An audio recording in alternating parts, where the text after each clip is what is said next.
In an abandoned factory, the protagonist found himself hanging. His ex-fiancée called his name, trying to understand how he felt seeing all his friends in that situation. The protagonist, hurt, thought everything happened due to his fault. Looking at his ex, he affirmed she deserved the worst possible fate. The woman pretended to be sad and told her lover that the guy kept hurting her. The man replied that she should thank the protagonist because thanks to him, they would have supplies for months. Pressing the system that released the rope, he dropped the protagonist into a cage. Inside, several zombies approached, hungry. The protagonist, unforgiving, said if he had another chance to live, he would make them both pay. Suddenly, it seemed like he was back in his body. This happened in the midst of an argument his ex-fiancée was having about the deed to a house. Sitting, he slowly realized he'd get returned just before the apocalypse started. He thought that in his past life, he was deceived by her, who not only stole his inheritance but also left him homeless. He remembered that later, a global catastrophe turned most humans into zombies. With the help of some friends he met while wandering, he built a safe zone. That liar, Kui Jing, pretended to be a desperate person looking for refuge. In reality, she was sent by the enemy to destroy everyone. Now he was again in front of her, who was complaining about money and other things. She,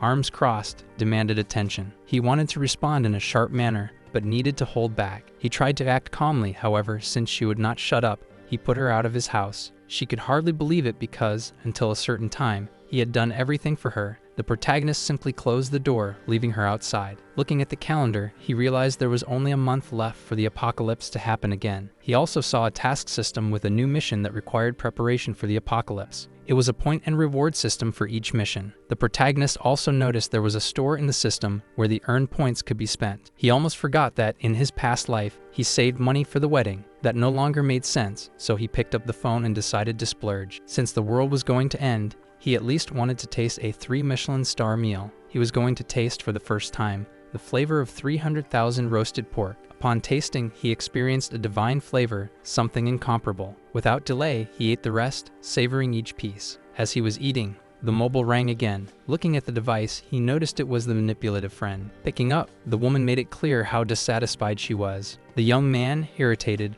told her to shut up, as he had no time for her. That's why he hung up the phone, leaving her talking to herself. He then relaxed on the couch for a while, until an idea came about owning a piece of land, since he needed to build the strongest fortress in that place. Thinking about it, he looked for a real estate agency. Upon arrival, he was warmly welcomed by a young attendant. Calmly, he explained he did not want a house, nor to rent an apartment. The sales manager came in and belittled the young man. He told the attendant it made no sense trying to sell something to that young man. He asserted he was just a loser without money, in cheap clothes. The protagonist did not like what he heard. The manager sarcastically said, if the young man could buy even a bathroom, he would do a live broadcast. The protagonist just observed his speech. The protagonist stated it was new to him and he would deal with it later. Looking at the lady, he explained he was not there to rent or sell. Pulling out the credit card, he made it clear he wanted to buy land. With an unexpected attitude, he startled several attendants. The young woman maintained the same attention and courtesy since the beginning. The manager mocked, stating anyone could talk, but he wanted to see it happen. Xiaoming presented some options of lands and companies. However, the protagonist said he didn't need it,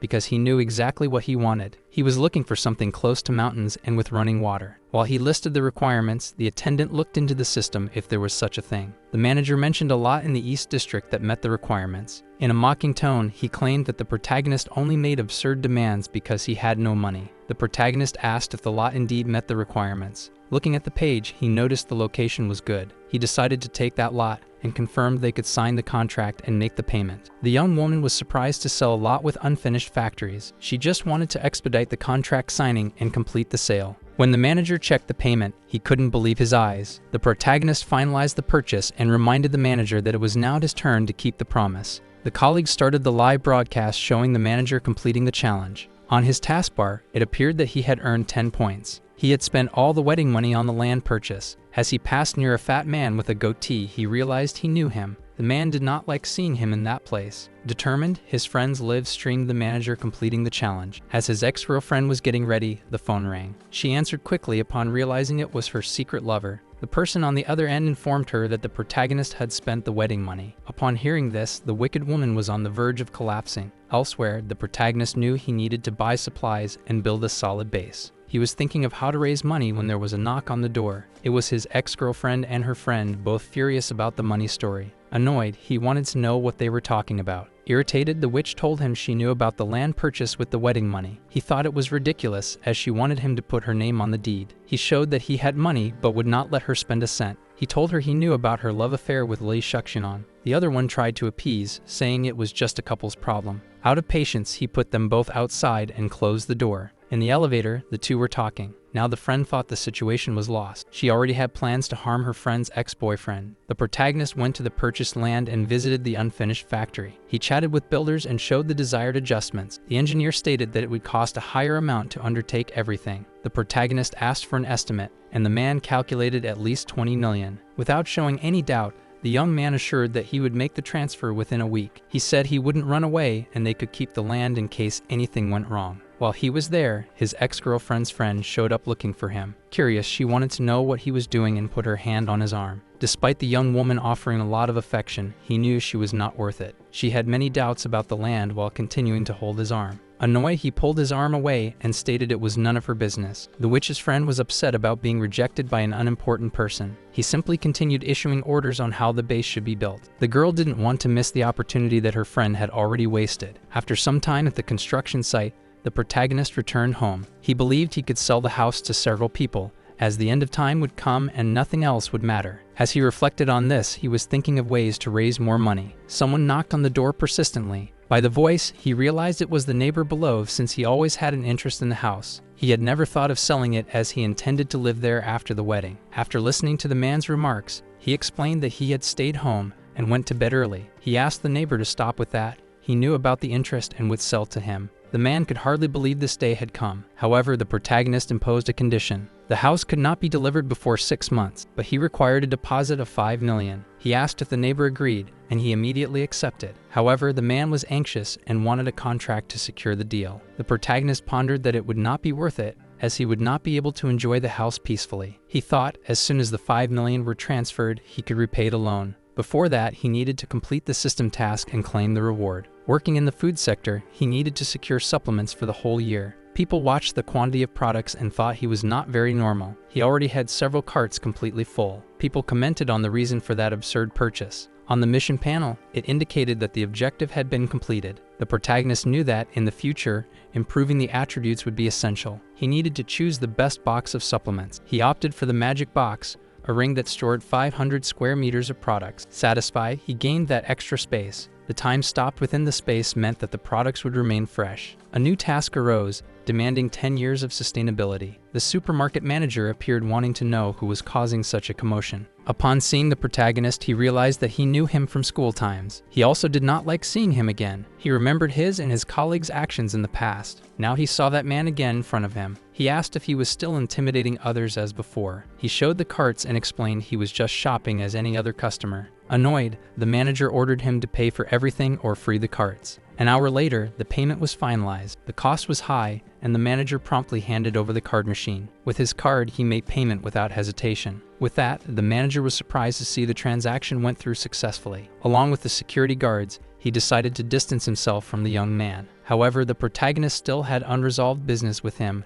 and called him back. He stated that a customer who purchases properly and pays correctly deserves respect. The upset manager claimed he should not cause problems. Other customers, with their cell phones in hand, commented that the manager disrespected consumers. The protagonist insisted on wanting an honest apology. When the manager found out he would buy 10 times more, he was in disbelief. He checked the cart machine to confirm the available credit. Seeing the value, he was surprised. Rightly so, the protagonist kept insisting on the apology. Otherwise, he would not buy anything else. Thus, the manager had no choice but to apologize. The young man advised him to be more careful in the future. When everything was sorted out, the manager wanted to know why he made such an absurd purchase. He recommended working with a wholesaler. The protagonist asked if he knew a reliable one. Soon, the man called a friend, indicating a potential new client. Shortly thereafter, they were already waiting for Jean. He didn't take long to arrive, driving his luxurious car. He nearly ran over his own friend. The protagonist, seeing him drive so arrogantly, thought he had never been deceived before. The man got out of his car with his overcoat and his tobacco. He asked if this was the client mentioned on the call. Yang confirmed and introduced Jiang Xiaoyong. He shared that they had studied together in high school. Slowly, the protagonist began to remember that person. The smell of tobacco filled the environment. He remembered this guy was somewhat courageous. The man realized he was a young guy who wore questionable branded clothes. Displeased, Jiang blamed his friend for introducing a bad customer. Yang tried to argue that he was an excellent customer. The protagonist claimed he couldn't even be scared by someone who disrespected people.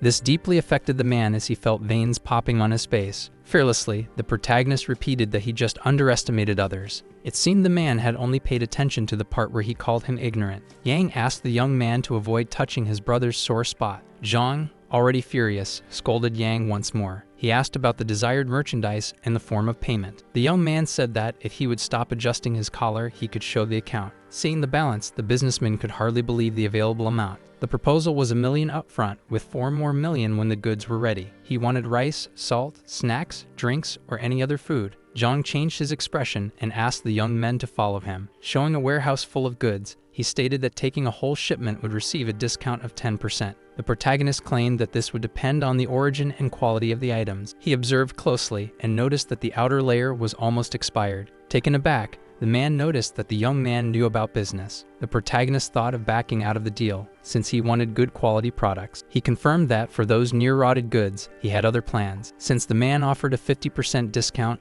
he would take everything nearing expiry. The payment, however, would be made in a month, using a house as collateral. Even the nearly expired and expired products would still have value. The man didn't understand what he meant. Ignoring the doubts, he only requested the goods to be shipped out as quickly as possible. At that moment, the phone rang, and somebody inquired about the house selling. The young man claimed he was busy and asked Jiang to speed up the delivery of the goods. Yang commented to Jiang that he brought an important client. The gentleman who bought the home took the $4 million deposits as agreed upon. The protagonist found it odd that the man didn't even visit the house before transferring the money. But the old man explained that his granddaughter needed to change schools, making the residence a priority. He told that this man was very honest because he disclosed it all at once, not fearing that the price would increase. Hearing this, the gentleman whitened his eyes and became apprehensive. The protagonist reassured him, assuring that he wouldn't raise the price or back out of the deal. After signing the documents, he handed them over to the buyer, relief washing over him. Looking at the old man, he thought that kind and honest people would have difficulty surviving the apocalypse. He asked the gentleman to wait and requested the current address where he was living.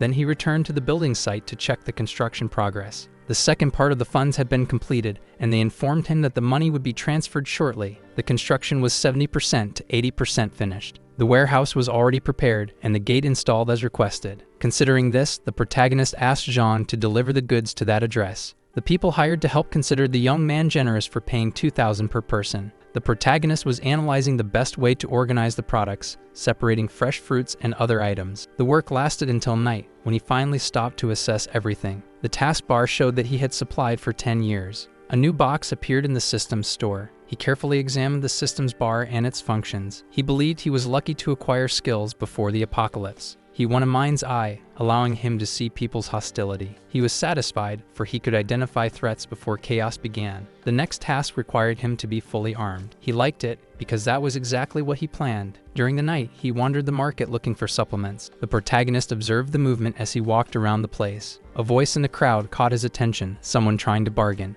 It was the man who was having a secret affair with the protagonist's ex-girlfriend. The protagonist noticed he was buying a fake jade bracelet. Further on, he found exactly what he was looking for. Approaching a seller, he asked if he had something stronger. The man claimed he was just a guarantor, and if he needed something special, he should make it himself. However, that was not enough. He needed something even more powerful. The seller suspected he was there to cause trouble. Suddenly, the merchant's phone vibrated with a bank transfer notification. The protagonist warned that he had made the deposit and therefore should get what he wanted. In view of the amount received, the man asked a companion to watch over his goods. Shortly afterwards, he called the protagonist to accompany him to a place where he could find something more potent. He showed a homemade product able to handle 1 or 2 chickens. The protagonist did not consider it strong enough. Then, the merchant reflected for a moment before deciding to show something better. He had some replicas tucked away. However, the protagonist considered it an insult to offer something so insignificant after receiving an advance. The merchant didn't know how to justify that proposition.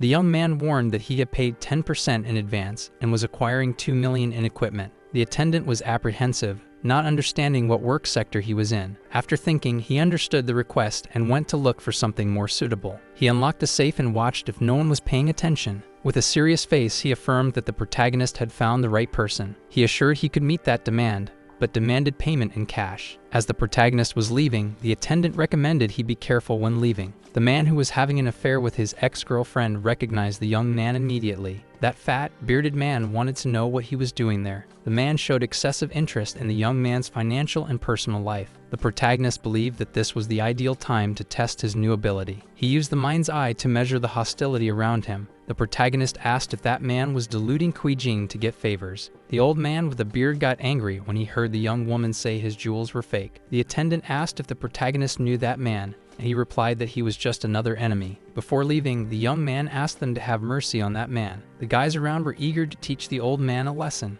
Xiaoyong asked the young men to have consideration for him. As part of the lesson, he got a slight kick in the butt. The man fell to the ground, cursing the protagonist's life. 2 days later, at the fort the protagonist built, the goods arrived. The mission to be fully prepared was completed. The reward and credited bonuses included a portion of physical enhancement that left the protagonist satisfied. He held the flask, noticing it was twice as effective as the one from the store. With that, he prepared to take full advantage of the benefits. The intense pain of enhancement caused him fatigue. He knew that the physical strength of an ordinary man was 5. Now it had risen to 40. Upon observing the store system, he noticed there were extra portions for physical enhancement. He decided to test the enhancement a little more and get more benefits. With the extra 8 points, his physical strength increased by 60%. He needed something to test his new ability and found a metal beam. The protagonist grabbed the bar and used his newly acquired powers. When he kicked the beam, he managed to bend it perfectly. With his new strength, he threw the metal away. There was the proof the power increase was real. Now, after receiving the shipment, he felt properly protected. He stored all the equipment in a specific location. Did you know that, in 2 days, the apocalypse would begin? The protagonist sighed at the memory of the kind old man. He was certain that this man would not survive the betrayal of humanity in the approaching chaos. With this in mind, he decided to send some essential supplies to aid him. Taking his car, the protagonist set off towards the old man's residence. Upon reaching the address, he realized that he had to use the GPS to locate it. He climbed long stairs until he finally knocked on the door. He took an accessory off his fingers, making the supplies appear before him. Meanwhile, on the other side, the old man announced that he was opening the door. Upon spotting the young man, his expression altered, fearing he was the rent collector. However, recognizing him made him even more frightened. His gaze turned to the stacked boxes, and confused, he inquired what they were all about. After hearing the protagonist's explanation about the supplies, he finally understood. Still, he couldn't comprehend how the young man had carried so many boxes on his own. The protagonist observed the structure of the house and noted that it was sturdy enough to withstand for a while. He pondered how to explain the upcoming apocalypse without scaring the old man. Looking at the desk, he noticed a photo that caught his attention. He immediately recognized the young woman in the picture. It was Shanshan, his former companion from the apocalyptic times. His heart pounded harder once he was certain that it was her. Turning to the old man, he asked if the young woman in the photo was Meng Shanshan. He wanted to know where his granddaughter was at the moment. The man remembered that, in the other life, Shanshan blamed herself for causing so much trouble for her grandfather. He was determined to change this reality. Placing the photo back, he stated that the old man could no longer move out. Seeing the man panic, he asked him to let him finish before jumping to conclusions. However, the old man couldn't understand anything the protagonist was saying. He had anticipated this reaction. He tried to explain in a simpler way and asked if he knew about periods of famine. Seeing that the old man finally understood, he stored the supplies once again. This further frightened the old man, who had no idea what kind of magic he was using. The young man then revealed that he had superpowers and could predict the future. Next, he asked where his granddaughter's school was, as they were going to fetch her immediately. Getting in the car, they rapidly set off for the school. Upon arrival, they got out and headed to the dormitories, searching for the young girl's room. Meanwhile, inside the school, Meng Shanshan was facing a complicated situation. An arrogant young girl was mockingly touching her face, teaching her a lesson. After learning a lot, Shanshan understood that she should not mess with someone else's boyfriend. Even so, the assaulter didn't feel she had learned her lesson just yet. One of her friends decided to also pay special attention to the length of Shanshan's hair. The young girl asked why they were doing this to her. Before she could answer about her relationship with the other girl's boyfriend, her grandfather arrived. Furious, he shouted for the girls to stay away from his granddaughter. However, the young spectators who had been watching the scene surrounded the elderly man. They showed a total disrespect for the elderly. The protagonist, witnessing the scene, could not hold back. He decided he would also educate these young people. At first, he tried to speak in a comprehensible way, cautioning them not to cause trouble. However, since he was not listened to, he decided to be more instructive. As a result, one of the boys lost balance and fell to the ground. The others were furious and decided to confront him. The protagonist quietly watched, knowing already what was going to happen next. Even so, the young people pressed on, trying to solve the situation their way. The protagonist had already warned them to behave, but since they did not listen to him, he elevated the education level. He grabbed one of them by the collar of the shirt and showed him exactly where the ground was. The boy remained there for quite a while. Another boy, holding a sharp object, thought he would have better luck. However, the lesson was the same. With a light kick, he fell hard and made close contact with the ground. Jiang then walked up to the girls, who were looking at him apprehensively. One of them asked what he planned to do. The girl thought she wouldn't be properly educated for the harm she had caused. But when she realized that she wasn't going to get off that easily, her eyes widened. The protagonist knew of her habit of pulling hair, but he advised that the new season required a slightly shorter cut, and kindly he did her the favor of updating her look. The girl was surprised, but upon touching her newly cut hair, she found that she liked it. Her joy was so profound that tears of gratitude swelled in her eyes. Jiang stated that short hair could potentially save her life soon. Without prolonging the conversation, he informed the grandfather and the granddaughter that he was leaving. Shanshan wanted to know where they were going. He replied she wouldn't have to return to school anymore. At first she was confused, but the grandfather started to explain. Annoyed, the young girl reprimanded her grandfather, claiming she had already warned him about trusting charlatans. She knew that many people were scamming others. Jiang, however, explained it wasn't a scam. The world was truly coming to an end. Surprised, Shanshan asked what he meant by that. The protagonist, dragging towards his fortress, started to explain. She wanted to know what he meant by "there'll be a famine." He clarified that famine was just a simplified term for her grandfather to understand. But in fact, the correct word was apocalypse. Upon hearing this, her eyes widened. Still dubious, she grabbed her phone and started Googling. Looking at the news and videos showing chaos spreading throughout the world, she began to believe. There were images of people biting each other like wild dogs, but those were only the first signs. The apocalypse was about to begin. Jiang explained that it was all caused by an unknown toxic fog. It was gradually affecting a significant portion of the population, and those who hadn't been affected yet would not be spared, because once bitten, they would also be transformed. The protagonist asked if she knew what a zombie was, and he warned that either the following day or the one after at the latest, the first of them would appear. In the middle of his explanation, he faced traffic congestion. He thought it would still be a few days before the situation worsened once and for all, but he could not afford to be stuck in traffic. Looking around, he noticed some people were already acting strangely. Nevertheless, most were still more concerned with their own issues. Some drivers tried to escape the traffic jam selfishly, making the situation worse. In spite of the disorganized traffic, what truly concerned him were signs of mental confusion in some people. The elder beside him advised Jiang not to get involved in traffic arguments. When they finally managed to get out of the traffic jam, they thought they were safe, but they were wrong. A driver of dubious intellect kept chasing their car at high speed. Jiang frowned. The bastard was really persistent. Shortly after, the man managed to overtake them and stopped his car in the middle of the road, blocking their way. He got out of his car, calling his friends to help settle the situation. He was determined to make Jiang and his passengers regret disrespecting him in traffic. Upon arrival at the fortress, the elder was impressed by the size and structure of the place. Both he and Shanshan found it all a bit exaggerated. Jiang simply asked them to rest. Meanwhile, he enjoyed the view of sipping his coffee.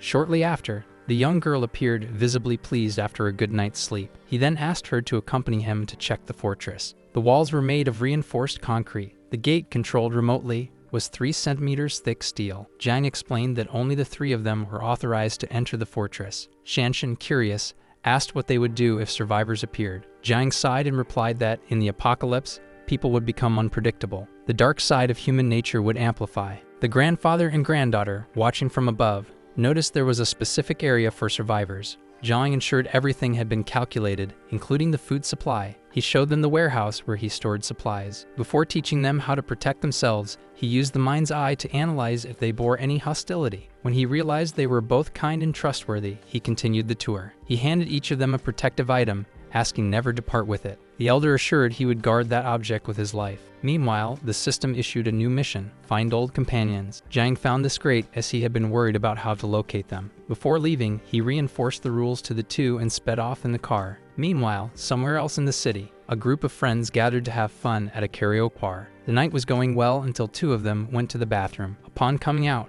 One of them accidentally bumped into a young girl. The friends apologized politely. Even so, the girl's jealous boyfriend didn't accept the situation. Startled, the blonde youth fell to the ground. His friend, a guy with glasses, asked if he was okay. Politely, he asked the man not to be so aggressive. The jealous boyfriend, however, didn't like the response. He grabbed the bespectacled guy by the collar of his shirt, trying to intimidate him. A waiter, still recovering from a cold, noticed the commotion and decided to intervene. He approached and asked everyone to calm down. The jealous boyfriend interpreted this as a challenge. Annoyed, he grabbed the waiter by his clothes and ordered the two friends to get out of there. Shortly after, the friends returned to room 3090 of the karaoke bar. The others, curious, asked what had happened. They explained it all started with a simple bump in the bathroom. One of the friends asked why they didn't fight back. Jiang Xiaoyong answered that there was no need. The situation had already ended. But the door was kicked open. Several boys entered the place with not-so-friendly expressions. Their friends were surprised by the sudden turmoil. The jealous boyfriend brought the waiter with him. He was there to get revenge and teach a lesson to those who challenged him.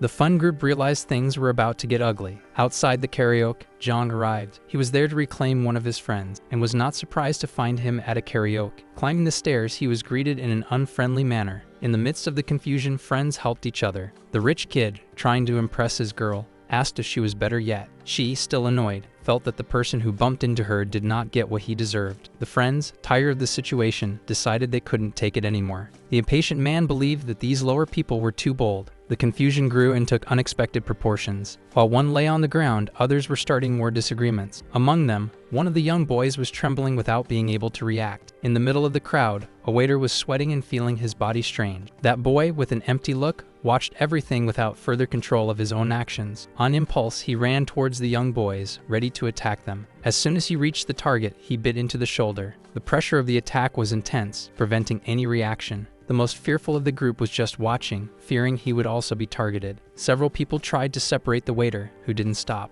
Those who tried to stop also got hit. The state of strangeness rapidly advanced among those involved. The protagonist arrived just in time to contain the waiter. Holding him firmly, he lifted him a bit to prevent new attacks. Then he leaned him against the wall to avoid further problems. Still controlling the situation, he asked everyone to stop fighting. Among those present, some had injuries on their fists, others on their shoulder. The jealous boyfriend ordered his bodyguards to continue the lesson. Jiang looked at his old comrade and asked if he was okay. Jiang Xiaoyong thought the question was odd, but assured he was not hit. The protagonist asked him to follow. Even so, the jealous youngster wouldn't let everyone leave the place. The commotion ended when one of the bodyguards started coughing. The protagonist noticed the wound on his shoulder. Looking closely, he asked if the injury was caused by the waiter. He got a hostile confirmation. Soon after, he realized that the overall reaction would take some time. Jiang dragged the waiter outside. He put him in a safe place, reflecting on the safety of the group. At that moment, the door was still intact. Looking around, he asked if anyone else would take responsibility for the chaos.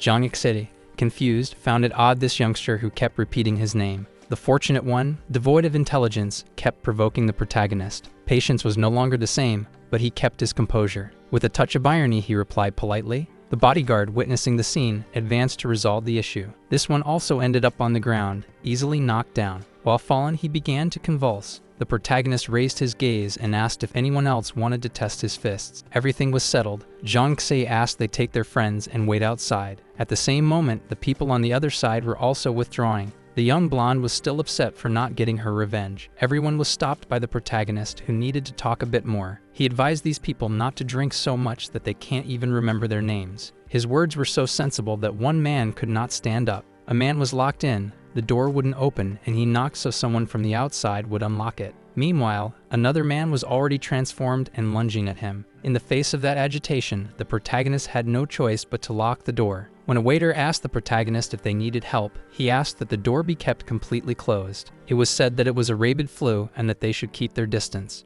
Obeying his words, the waiter locked the door. Meanwhile, the protagonist was leaving that place with his friends. The noise still bothered the waiter, who remained worried. Another employee who knew what was happening explained that it was a rabid flu. He decided to check the security cameras. When they noticed what was happening, they were horrified. The scenes shown by the cameras made them call the police. The protagonist wanted to save the friend and asked they hurry, as the place was no longer safe. They left there, and Jiang Xiaoyong wanted to thank for helping to save everyone. The protagonist told him his name was Jiang, and that he had been hired to defend him. They wanted to know more about the rabid flu mentioned earlier. They questioned if there was any remedy to contain the disease. He explained that this disaster wasn't going away, it would only get worse, and that the world was in its final days. As he was saying this, a strange noise was heard from outside the car. When the friends looked, they noticed that the outbreak was already spreading. The protagonist explained that things were just getting started and everything would get worse. Everyone agreed to obey his orders to continue surviving. The task panel showed that he had completed the mission of rescuing a ride. With that, he could see the rewards available in the system's store. The boxes were still there and all seemed useful. As soon as he'd returned to the fortress, he would rescue them. There was a bigger issue related to trust. He knew that in his past life, his friend Jiang Xiaoyong had been betrayed by one of them. But just by looking, the protagonist couldn't identify who the traitor was. Kui Jing received a call from Lei, who wanted to know how things were. As she was talking to that gentleman, loud knocks at the door startled her.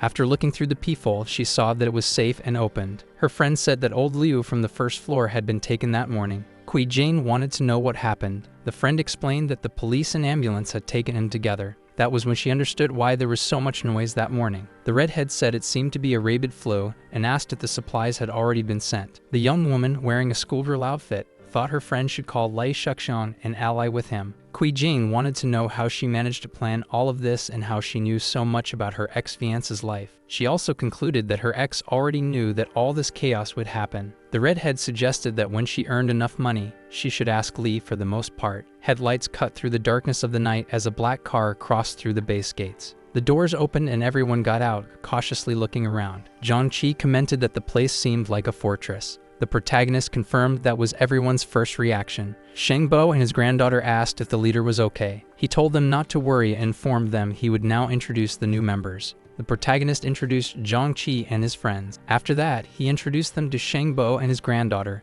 who greeted them happily. Then he asked Sheng Bo to show the place to the new members and explain the rules. One of Zhang Qi's friends raised his hand to draw attention. He asked if they could receive any weapons and claimed that they could help defend the place. Hearing this, the protagonist merely looked at him askance. Xiao Kai advised Miming to be careful with his words. The protagonist assured that in a few days, everyone would receive weapons. Looking at the injured man, he ordered him to be taken to the medical room. After cleaning up, Xiao Kai commented that it was very comfortable. Yiming asked him why he had stopped him and affirmed that if he hadn't done that, they would already have weapons. He also said that, at best, they were being protected and, at worst, they were under house arrest. Xiao Kai asked him not to talk like that because the protagonist had saved them. Despite being friends, they were having disagreements. Angry, Yiming asked them to look at how they were treating Chen Chong and how the medical room looked more like a prison. He found the host behavior suspicious. Xiao Kai stated that if they were wrong, they would be betraying their savior, but Naini replied he would rather betray than be betrayed. He also said that they only had an old man and a girl,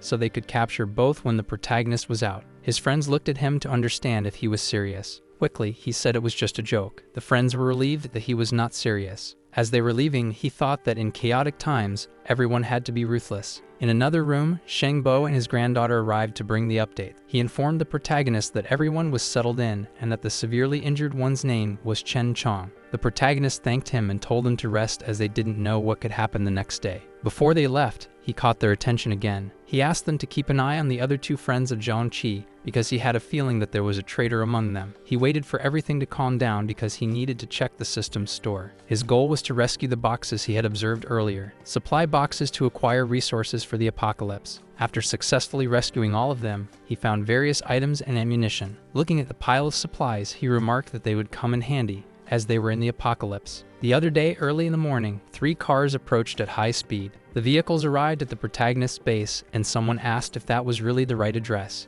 It was a man who, after confirming the address by call, said that as soon as they were done there, they would eat together. He ordered his subordinates to break into the base. He watched as they tried with all their might. After a while, a subordinate stated that the structure was too thick to be broken into. The man complained while he wondered who would have such a sturdy door in a normal house. He asked his subordinates for the heavy weapons. Upon opening the heavy weapons box, they found only bottles. After setting fire to the bottles, they threw them over the base's wall, intending to invade. The flames spread rapidly, leaving the base in danger. Upon seeing the fire, everyone quickly rushes out carrying buckets of water. While fighting the flames, Shanshan notes that the protagonist was right. From the warehouse, the protagonist and Shangbo emerge armed. The protagonist states that he wants to see who's causing trouble. In the watchtower, Shangbo spots a man down below and says he looks familiar. Surprised, he remembers that it was the same individual who had a road rage incident. Looking up, one of the subordinates notices something in the watchtower. He alerts his boss, who recognizes the protagonist and states that he was specifically looking for him.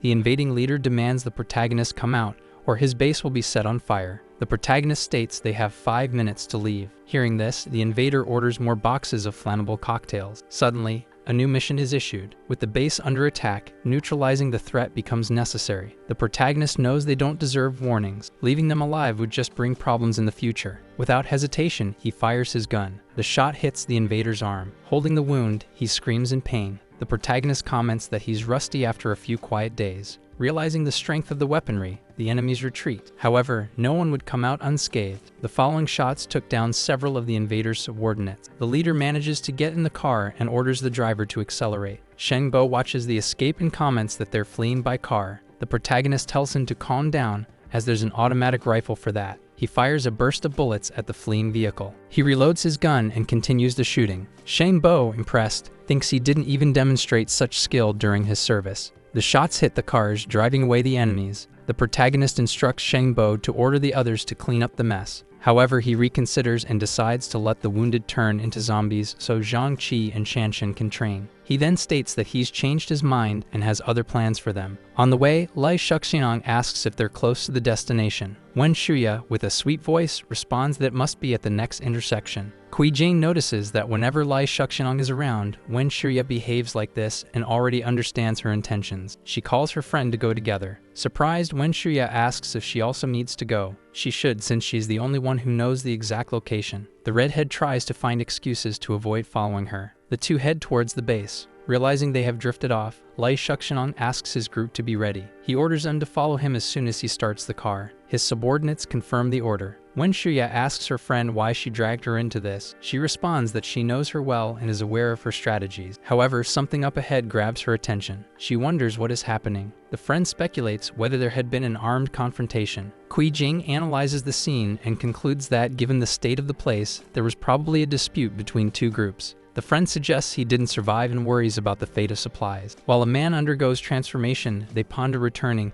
but decide to investigate more closely. Right in front of the base gate, they try to force it open to see if it does, but upon trying, they realize that the gate is sealed, and they can't even see inside. Suddenly, they hear a voice calling and look in the direction of the sound to identify who it is. From the top of the watchtower, Shanshan asks who they are and how they found the place. The two down below announce they know the owner and one of them has a close relationship with him. Soon, she turns and informs the protagonist that there are two girls outside, and one claims to be his girlfriend. The ex-deceiver imagines that the woman up top is the reason for the protagonist's behavior change. She tells them not to worry, as Lai has brought some weapons, and they just need to make him open the gate. The protagonist questions what they are doing there. Without wasting time, he activates Mind's Eye. The redhead tries to appear cute, even feeling anger at being disregarded by him. The protagonist already knows of their intentions and Li Shuxiang's. Stunned, they try to figure out how he found out. Before they can come up with another excuse, he fires a few warning shots. From above, he hears his ex incredulous as she realizes he had the nerve to fire so close to them. Wen Shuya comments that he is armed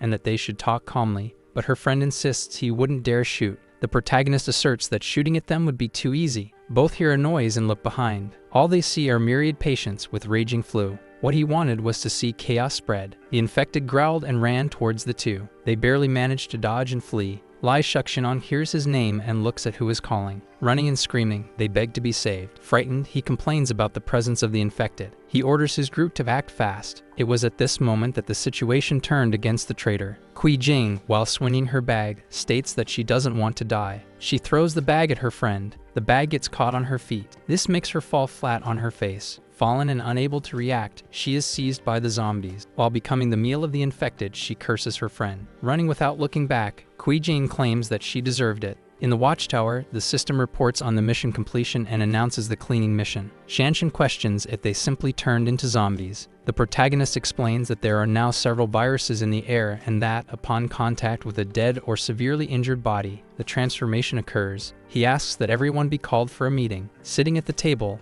everyone awaits the discussion. He informs that within the next 2 days, they should stay home so the body can adapt to the virus. Chi shows concern for his friend in the infirmary. The scene shows the friend lying down, starting to show signs of infection. His hand and face are throbbing, and he is sweating excessively. With the havoc caused by the virus, people were going mad. Looking outside, Jiang Xiaoyong noticed that the outside world was in chaos. He told his family that he would need to go to the warehouse to fetch supplies and that nobody should open the door. As he was giving these instructions, someone knocked on the door. Apprehensive, he looked in the direction the noise came from. He gestured for everyone to be quiet. Slowly, he approached the door, but before he could open it, he heard a voice asking if he was home. Recognizing the voice, he felt relieved as he realized it was Yang Tao. However, before he could even fully open the door, he was kicked back. Several people invaded his house and immobilized him. Furious, he demanded they let him go. He said he had always treated him well and asked why he was doing this. Yang Tao replied that he was treated like a doormat, but Jiang Xiaoyong rebutted, saying that without him, Yang Tao would be homeless.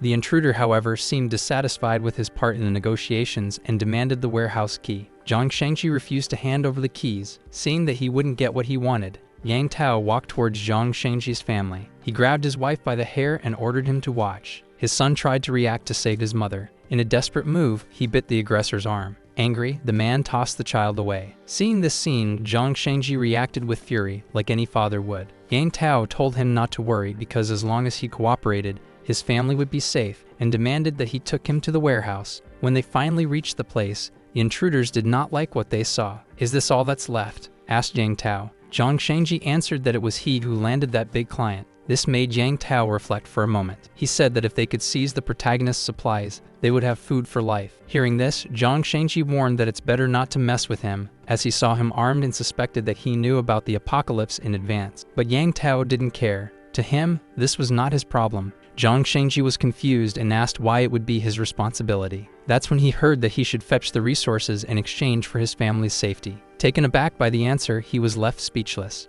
Meanwhile, the scene cuts back to the fort. Everyone was around Chen Chong, watching him squirm. He had transformed into a zombie and was trying to break free. His friends were deeply saddened at seeing him in that state, until Yaming broke the silence and said they needed to kill him. The protagonist, watching him out of the corner of his eye, began to understand his nature. Zhang Qi, surprised, asked what he had said. Yiming repeated that, if Chen Chong broke free, they would all be in danger. But Zhang Qi countered, claiming he was one of them, and questioned if they would give up without even trying. The protagonist intervened and said Yiming was right. Once turned into a zombie, there were practically no chances of recovery. So he drew his knife from its sheath and handed it to Yiming. The young man was confused and asked what he meant by that. "End this," the protagonist replied. When the time came to act, Yiming just trembled. The protagonist provoked him, reminding him he always wanted a weapon and asking him to take the knife and end the friend's suffering. Among the group was someone they all trusted. Zhang Qi took it upon himself and said he would do what was needed. The reluctance in his gaze was visible. The protagonist asked Zhang Qi if he was sure about what he was about to do,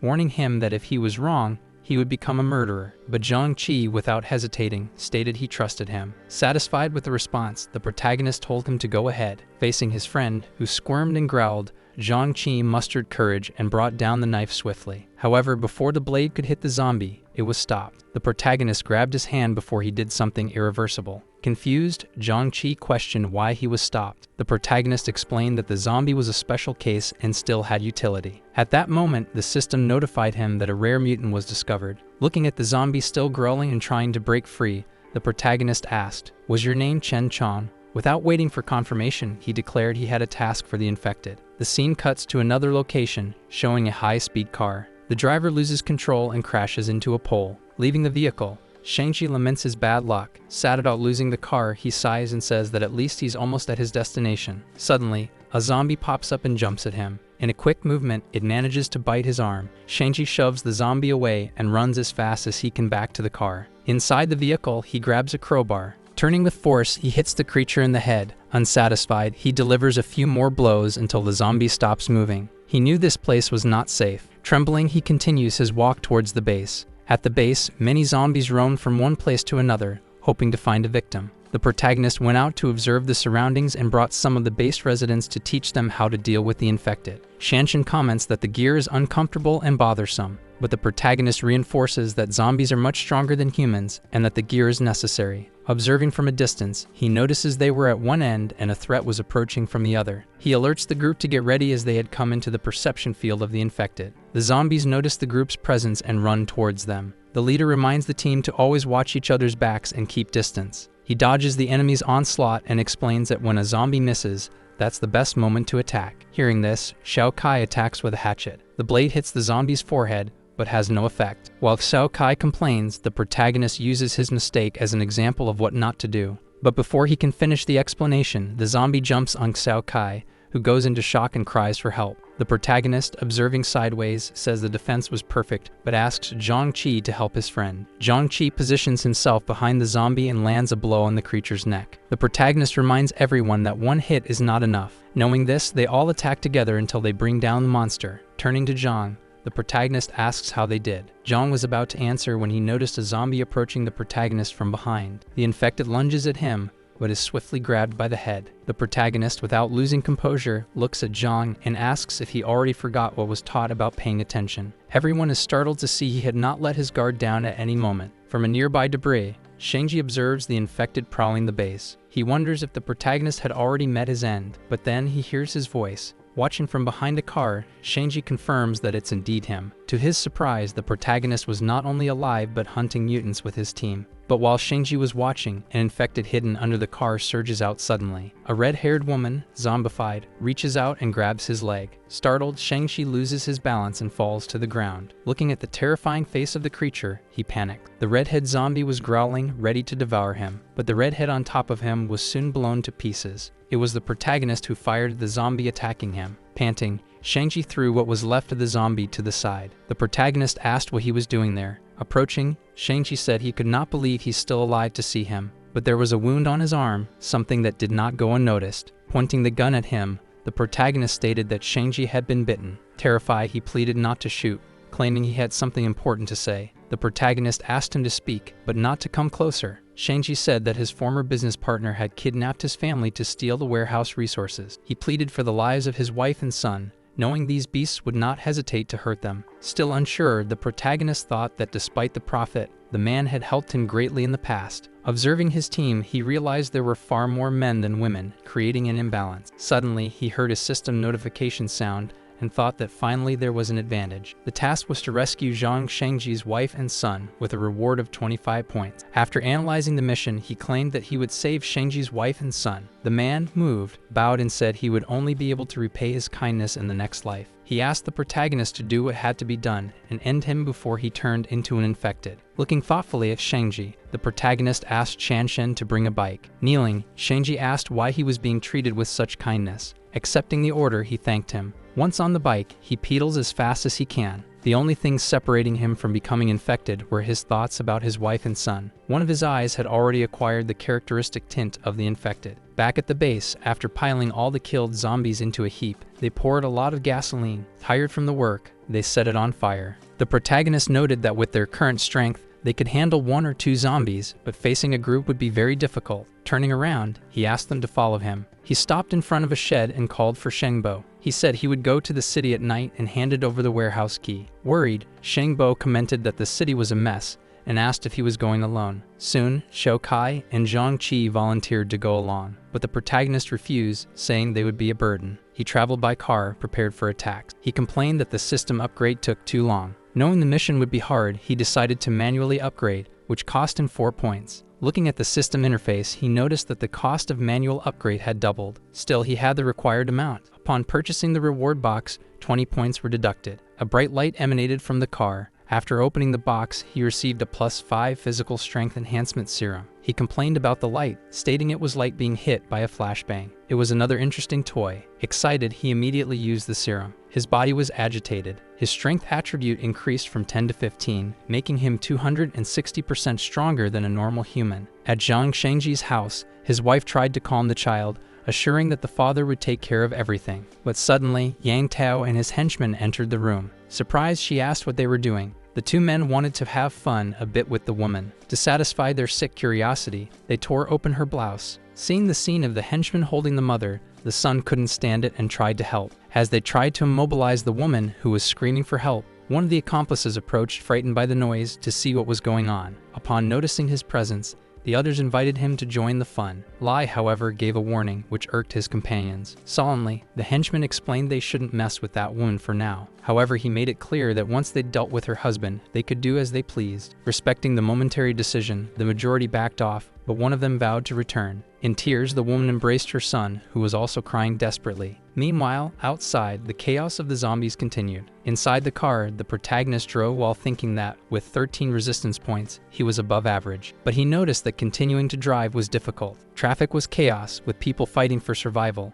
At one point, he decided to abandon the vehicle and continue his journey on foot. He realized he was very close to the city, where everything was even more chaotic. Soon, he noticed zombies approaching to devour him, but using his recently gained extra strength and stored defense tools, he handled all of them easily. His speed was now on another level. With his agility and enhanced skills, he had an advantage over the undead. With his sharp hearing, he noted that he was surrounded by infected, and he was still about 800 meters from his destination. That's when the system notified him of a random mission called Encounter. Further ahead, zombies tried to force their way into a supermarket. A group of survivors was cornered inside, fighting to prevent the creatures from entering. Inside the market, people were terrified. A young man was screaming for help while a man, who seemed to be a police officer or guard, tried to maintain order. He knew the situation was out of control as more and more zombies piled up at the supermarket door. However hard they blocked the entrance, the resistance would not last long. Yet something outside was dealing with the zombies. It was causing fear and astonishment among the survivors, who feared an even more dangerous creature might be out there. Despite the risk, the guard decided to check what was happening. He ordered part of the barricades to be removed to peek out. When a small space was open, the guard peered out and saw something moving quickly. Scared, the survivors left the market armed with pieces of pipe and metal bars. The young man, still terrified, feared it might be a mutant. One of the older men questioned his suspicions, but he merely compared the situation to stories he'd heard before. The guard interrupted the discussion, reminding them that it was not a time for debates. He asked everyone to be careful and move slowly to a rendezvous point. Having reached a safe place, the guard paused and observed the stranger who had helped them. Analyzing his movements and abilities, he realized he was different. The young man insisted it could only be a mutant, but the guard disagreed. The protagonist smiled and commented that mutants were not everywhere yet. With a slight smile, the guard concluded that the young man was simply an exceptional survivor. Looking both ways, the guard called for the protagonist to join the group. When he heard they were going to X Garden, he remembered that there was a mansion nearby. Old Song suggested that he join the group because Captain Lai had a gun. Even modestly, the protagonist accepted the invitation for a while. Because of the boy's curiosity about the mansion, they began to wonder if he knew someone who was there. There was uncertainty over the possibility it was a relative or a girlfriend he wished to find. In that chaos, the likelihood of the person he was looking for being already dead was increasing. According to the captain, if they hadn't been taken by zombies, they could have run into that pack of animals. Frodo wanted to understand to which animals he referred. It was a gang of thugs hiding in the eastern city's villages. It was clear that the protagonist needed to keep his guard high when meeting new survivors. Everyone got chills when a zombie approached Captain. The scare nearly caught the man off guard, but the gun was ready. Without any other alternatives, it was necessary to fire a few times. As a result, the noise of the shots attracted the attention of more infected. It was to be expected that, on hearing the shots, the zombies would begin to approach. Without stopping, the officer's eyes darted around as he tried to keep his cool. Upon spotting an abandoned bus, a great idea came up. Amid reflection, the protagonist concluded that running aimlessly might alert the infected even more, but he saw in the bus a safe refuge. Posted at the bus entrance, the captain ordered the protagonist to run and take shelter. Quickly, they both got into the bus and closed the door. They needed to check every seat for any hidden mutant. The tension was growing, showing that mutants had not given up and were gathering outside. Carefully watching the zombies at the entrance made the captain fear they had not been fast enough. Every second, the infected grew more desperate in their attempt to invade the bus. Noise and confusion brought even more zombies to the scene. During the effort to hold the door, the captain's strength was tested, but his arms could take no more. Quickly, the protagonist ran and easily reinforced the entrance's security. Next, the passage was blocked, preventing any infected from crossing. Such action gave the captain the freedom to coordinate the others. At that moment, the young man stated he would keep the door secure while the leader organized the others to break the windows and fight back. Immediately, leadership instincts emerged as the windows were shattered. Zombies surrounded the bus, trying to get in from all sides. Meanwhile, the survivors did everything possible to protect themselves with the weapons they had at hand. Many held onto a companion to minimize the damage caused by the attack. Noticing the large number of infected and a little ammunition, the captain's concern increased. At that instant, the protagonist called him and handed over a sort of harpoon. Soon after, the question of where he had found the weapon was vaguely answered. This tool allowed launching arrows in large numbers, making it difficult for the zombies to approach. After a while, the small horde was controlled, and the survivors were able to leave the vehicle. Accompanying them was a boy enthusiastic about the apocalyptic situation. Even so, the protagonist warned the young man to stay alert and not make mistakes due to carelessness. When night fell, in the fort, a traitor offered to keep guard. In view of this, the chubby, bespectacled friend found the young man's readiness, known for his laziness, odd. At this moment, irritation overtook the boy, who defended himself, saying no one should question his decisions. Even so, the bespectacled young man did not understand his friend's sudden evasion. Meanwhile, the person in charge of the fort observed the argument in silence. In the end, they decided to let the young man stay on guard. The wait extended into the night when they finally were sure the old man was asleep. The old man always kept the ammunition cabinet key close to him. At this point, the traitor barely put in any effort to enter the room and find what he was looking for. He approached carefully to take the key without waking the old man. Moving stealthily, he reached out his hand, but at the moment he almost touched the object, the old man opened his eyes. Before any question could be asked, a punch hit the old man squarely in the face, preventing any reaction. Taking the opportunity, the traitor grabbed the key and fled without hesitation. Soon, the noise woke up all the fort inhabitants, who found out about what happened. Next, the old man mentioned that the ammunition cabinet key had been taken.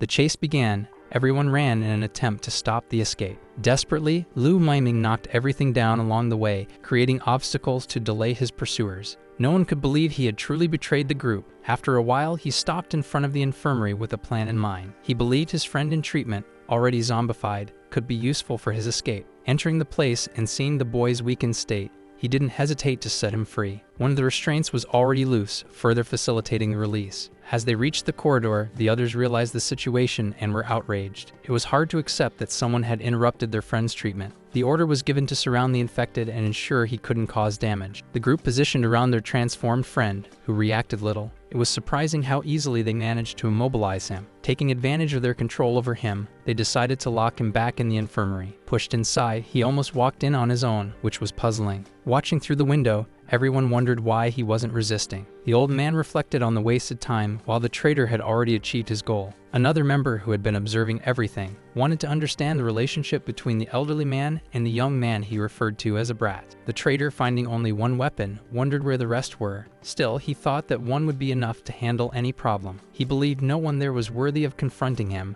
as his only debt had already been paid. The old man regretted the ingratitude of some people who simply did not change. Meanwhile, the man in the infirmary remained motionless, but his veins throbbed intensely. It was evident that something out of the ordinary was happening with him. Far away, the captain was talking to the protagonist about the last intersection before the mansion. He left instructions that, after finding the rest of the group, they should head to Rongshan Garden. With that resolved, he left without hesitation. Thoughts about their separation didn't seem to weigh as much as they had expected. The captain was calm because he got warned about all the dangers along the way. The movement of the infected increased as the night advanced. In the building where the group was waiting for John, impatience was growing. One of them stated he wouldn't wait any longer and would find the woman that same night. He believed that if she were alone among the infected, she likely wouldn't have survived. While he was devising his plans, the woman remained in the other room, cradling her son. The tall blonde advised caution because he didn't want her to die prematurely. The argument escalated as everyone wanted to assure their turn before it got too late. What they hadn't realized was the sudden silence of the infected ones downstairs. The tall blonde among them seemed to have heard something and went to check. With the noise, he thought it could be a rescue team. He didn't have much time to be sure of what it was.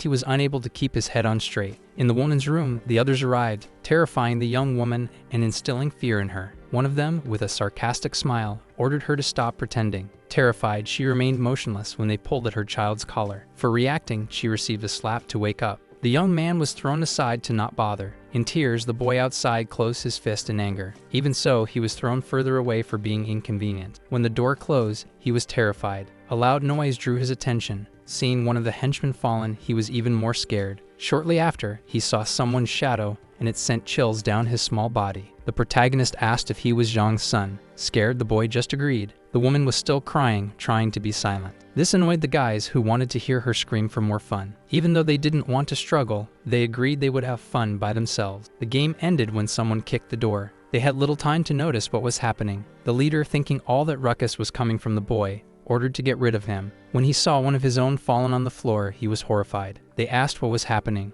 Without time to react, he took a punch in the face from the protagonist. With just one blow, he was thrown far away. Scared, he wanted to know who was that bastard that arrived out of nowhere. The answer was a kick in the face. Elsewhere, the traitor pointed a gun at the members of the fort. The old man told his granddaughter to obey the traitor and go to the mentioned room. Close to insanity, he said that without eliminating someone, he couldn't prove his authority. Decided to attack that old man, he wanted to warn the others. The granddaughter pleaded that he wouldn't do anything to her grandfather. While pointing the gun, a noise coming from inside the infirmary grabbed his attention. They found it strange, as the medical room should be locked. The zombified lad came out of it. It was impressive to see him using a key to open it. Looking at the traitor, he was drooling with his face veins bulging. He couldn't let a zombie who just used a key wander around, so he started to shoot towards it. He was startled to notice that the bullets didn't deter the zombie. When he was about to be attacked, he couldn't believe this could be happening. The traitor was quickly killed by that thirsty zombie. When the others arrived and noticed the scene, they couldn't believe it. The zombie also dragged the body of the former friend. No one knew what was happening, as the zombie was calm just moments ago.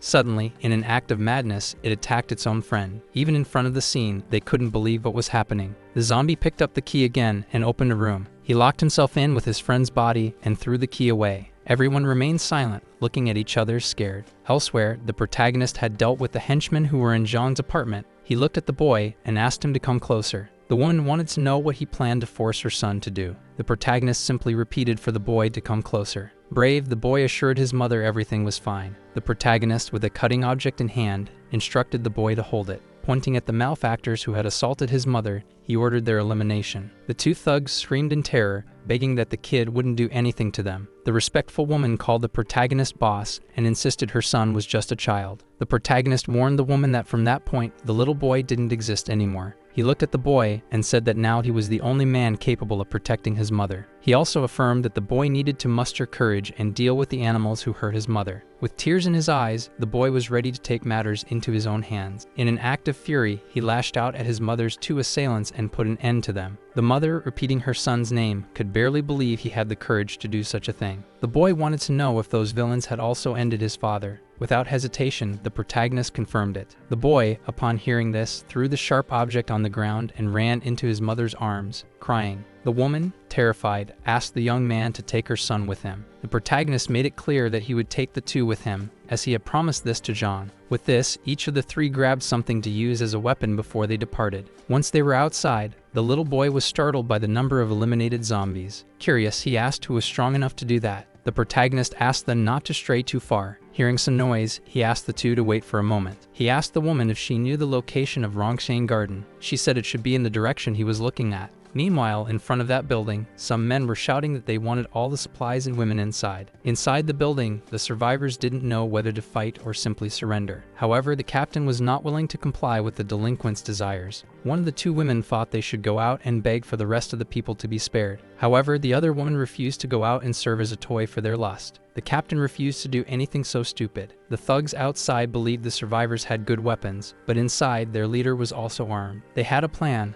to cut off the water supply to the ground floor apartments. The protagonist, along with the woman and the child, were observing the scene. The little boy asked the protagonist if those men were also bad. Agitated, he replied yes. He explained that they were just as bad as those who had bullied the child and his mother. The captain asked them to wait on the stairs as he was going to watch what the scoundrels were doing down below. Crouched, he peered through the window to see if anything happened. He noticed that there were 7 enemies, and 3 of them were also armed. Suddenly, a flash and a deafening noise took over the place. He immediately crouched so as not to get hit. The explosion was terrifying and put many into a panic. Shortly after, the elimination began, one by one. With a few shots, several of them hit the ground. Even those who tried to retaliate didn't seem to be having any luck. The captain noticed through the window that it was the boy from before. The exchange of gunfire was intense, and some were still attempting to resist. The protagonist didn't show fear or mercy to anyone. While the thugs saw their companions fall, they still tried to resist with all their might. The protagonist simply walked slowly, without showing any fear. From a distance, he realized that those enemies were not mere amateurs. No one knew where that man had come from, advancing like a madman. While they crouched and shielded themselves, he simply kept moving forward. The apparent leader of the bandits was furious. He seemed to have been hit, and his accomplice was not helping. Under pressure, he decided to face the protagonist. The protagonist, however, just kept walking and shooting at them, knocking down another enemy. The man who was hiding thought the protagonist had run out of ammunition. In a moment of delusion or bravery, he left his hideout and pointed his gun at the protagonist. The protagonist dodged quickly, causing confusion in the enemy. Shortly afterwards, He immobilized him and, using the bandit's own weapon, was able to finish him off. In the end, only he remained standing in that place. After that, he began to rummage through the pockets of the fallen bodies. He walked into the building unconcerned, knowing that there were still enemies lurking. Even without looking directly, he knew exactly where they were and how many there were. After eliminating everyone, he once again gained the admiration of the little boy. Soon, an opportunity arose to recruit survivors from that building. Before anything, the protagonist wanted to know who those people were. The captain explained that they were the scum of Big King Mountain, and that this place was located south of the city. Two young men arrived after the captain called them. They explained that this group was just a gang of gangsters with plenty of resources and weapons. The protagonist closed his eyes for a moment and remembered his past life. He recalled that Lai Shuxiang and Kui Jing were based in the south. He was sure it was them, so he asked if that was the only settlement in the south. The boys told him that this group destroyed half of the groups they encountered and only took the young and beautiful women. In light of this information, he had no more doubts. He knew they were the same men from his past life. The captain asked what the young man was talking about. The protagonist explained that those three leaders held powerful weapons. After that, he handed a loaded weapon to Captain Lee and asked them to wait there for a few more days. He would gather his forces and come back. The captain, however, warned that the enemies of Beachy Mountain were too strong, even for all of them combined. The captain suggested that the young man should look for a safer place and not worry about them. He also mentioned that he had already established a settlement in the old Chow market, where there were more people. Before leaving, he called Xiao Shuai and the child to go with him. They left for another place, which was heavily guarded. On the way, they observed what happened to the zombies that approached that place. Meanwhile, on Bikki Mountain, a meeting was taking place. The issue being debated was the delay in obtaining supplies, something that should have been resolved by now. A fat old man with a goatee assured that he had already sent people to take care of it. Another man at the meeting commented that they should also worry about capturing beautiful women. The man with the goatee, with an awkward smile, agreed with the idea. The leader of the meeting, a man with colored hair, made it clear that the fat man with the goatee had not yet completed any mission successfully. After this warning, the fat man with the goatee promised that this time he would carry out the mission. One of the goatee's subordinates asked if he was okay seeing the way he left the meeting. Ignoring a question, he just wanted to know if the 7 men he sent on the mission had already returned. When he found out that all of them had been eliminated easily, he couldn't understand how ordinary people had accomplished such a feat. Furious, he ordered that everyone who knew how to handle weapons be gathered. He wanted to take care of this matter himself. On the other hand, already at the fort, Shanshan was very happy to see Chief Yang. The protagonist, noting Lu Miming's absence, confirmed his suspicions. The traitor was indeed him. The girl was scared to realize that Chief Yang already knew this from the start. Pointing to the woman and the child, the protagonist asked his friend Che to accommodate them and then take them to the infirmary. At the infirmary door, they questioned Chief Yang if he was already aware of the traitor's bad intentions. That's when he explained that he wasn't 100% certain, but he was suspicious. He explained that the only thing he was certain of was that one of Zhang Qi's friends was a traitor. After saying this, he handed over the weapon that the traitor had used to his friend, who was amazed. Looking at the gun's magazine, he noticed that all the bullets were rubber. The old man wanted to know more about the boy in the infirmary. The protagonist, under pressure, explained that he wasn't an ordinary zombie, but a rare mutant. Approaching the young zombie, the protagonist asked if he understood. Blink 3 times slowly. Seeing that the zombie understood, he asked a simple mathematical question for the zombie to answer by blinking. Then he explained that after the apocalypse, some infected had a small chance of becoming rare mutants. He noticed that Chen Chong was a rarity among the rare. Everyone was surprised to realize that the zombie understood what they were saying about him. Chen Chong even waved to everyone. The protagonist, seeing that the zombie had already taken care of the traitor, said they no longer needed to hold him. The zombie continued dragging the traitor. As he passed by, she asked if he still remembered them. Chen Chong looked at the friend, growled a few times, but did not show hostility. The friends, the blonde and the fat man, watched everything carefully. To prove that he still remembered, the zombie made a gesture that only they would recognize. The friend realized that, even zombified, Chen Chong still couldn't keep his hands to himself. Lying down resting, the protagonist analyzed his achievements on the screen. One of them was the acquisition of a mutant companion. Looking at the store, he got excited as it was the first time a level 2 box appeared. However, it was very expensive, costing 50 points. He unlocked 2 boxes as he felt they were absolutely necessary. In them, he got an interdimensional infection blocker, which gave him the chance of a supernatural mutation. He was super excited about his new achievements, but had doubts about the infection blocker. Looking at the system window, he saw that there was still an ongoing mission to rescue the survivors from Rongsang Garden. Meanwhile, from the top of the fort, the zombie threw the traitor out. After that, the protagonist organized a shooting training for everyone. He made it clear that everyone should practice at least 1 hour a day. Then he asked old Shengbo to prepare Zhang Qi and the others. They were going to retrieve a group of survivors. He also called Chen Chong. The two of them went in search of a large vehicle to transport the survivors. They found a bus full of zombies and quickly solved the problem. There was still a zombified driver, but Chen Chong took care of him. The protagonist took the keys and handed them to the mutant. Chen Chong, somewhat suspicious, accepted the key. Boss Yanong explained that when they were alone, he wouldn't need to use the mouth restraint. Understanding the level of trust that the protagonist had in him, Chen Chong removed the restraint that kept people safe around him. In another location, the group set to go to Rongshan Garden was already prepared. The bearded man could not believe they still hadn't managed to take the garden. Therefore, this time he decided to go with the group himself. Zombies still littered the path ahead. Nevertheless, at a reasonable speed, the protagonist was driving the bus, running over them, forcing others out of their way to continue progressing. Meanwhile, on the 8th floor of the garden building, survivors waiting to be recruited were having a meal.